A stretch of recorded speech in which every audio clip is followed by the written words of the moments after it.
Hello friends, আমি আজকে নিয়েছি কালো জিরে দিয়ে ইলিশ মাছের ঝোল। এটা আমি কি করে করব এটা দেখাবো আজকের ভিডিওতে। কালো জিরে দিয়ে ইলিশ মাছের ঝোল করতে আমি নিয়ে নিয়েছি এখানে কয় পিস মাছ। এখন কাঁচা মাছে আমি একটু লবণ মাখিয়ে নিচ্ছি। এবারে আমি দিয়ে দিচ্ছি একটু হলুদ দিয়ে মাখিয়ে আমি মাছটাকে মাখিয়ে নেবো ভালো করে লবণ হলুদ দিয়ে। আমি এখানে নিয়ে নিয়েছি একটা কড়াইটা নিয়ে আমি গরম করে নিয়েছি। এখানে দিয়ে দিচ্ছি আমি পরিমাণ মতন সরিষার তেল। এখন হলুদ লবণ মাখানোর মাছটাকে আমি কড়াইয়ের ভিতরে দিয়ে দিচ্ছি তেলে ভাজার জন্য। অল্প ফ্রাই করে নেব, কারণ ইলিশ মাছ বেশি ফ্রাই করলে ইলিশ মাছের কোনো টেস্ট থাকে না, তার জন্য আমি অল্প ফ্রাই করে নেব। মাছটা আমি অল্প করে ফ্রাই করে নিয়েছি, এবার ওটা উঠিয়ে নিচ্ছি।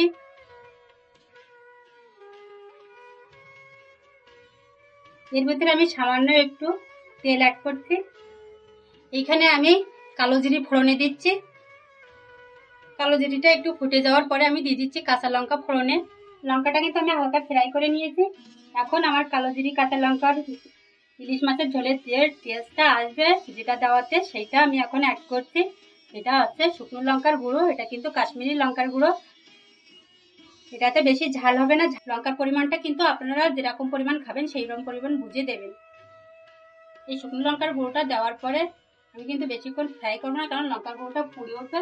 আমি এখন জল অ্যাড করে দেবো এখানে। জলটা দেওয়ার পরে আমি এখানে পরিমাণ মতন লবণ অ্যাড করে দেবো, পরিমাণ মতন হলুদ অ্যাড করে দেবো। এখন ঝোলটা ভালো করে ফুটে ওঠা অবধি আমি ওয়েট করব। ঝোলটা কিন্তু ফুটে উঠেছে, এখন আমি মাছগুলো অ্যাড করে দিচ্ছি।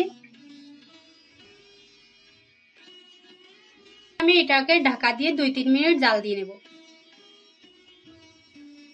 দেখুন 5 মিনিটে কিন্তু কাঁচা লঙ্কা কালো জিরে ইলিশ মাছের ঝোলটা একদম রেডি। এটা আমি হয়ে গেছে, এখন নামিয়ে নিচ্ছি। কালো জিরে দিয়ে ইলিশ মাছের ঝোলটা কিন্তু আমার পুরো কমপ্লিট। দেখুন এটা করতে কিন্তু বেশি টাইম লাগেনি, 5 মিনিট টাইমে হয়ে গেছে। আর এটা কিন্তু খেতে দারুণ টেস্টিও হয়েছে। আপনাদের হাতে যদি সময় কম থাকে তাহলে 5 মিনিটে এই কালো জিরে ইলিশ মাছের ঝোলটা কিন্তু আপনারা করে খেতে পারেন। Thanks for watching my YouTube channel এর সাথে কলকাতা ব্লগ। আমাদের চ্যানেলটাকে সাবস্ক্রাইব করে আমাদের পাশে থাকবেন, এরকম আমার ভিডিওতে আরো দুর্দান্ত রেসিপি পেতে।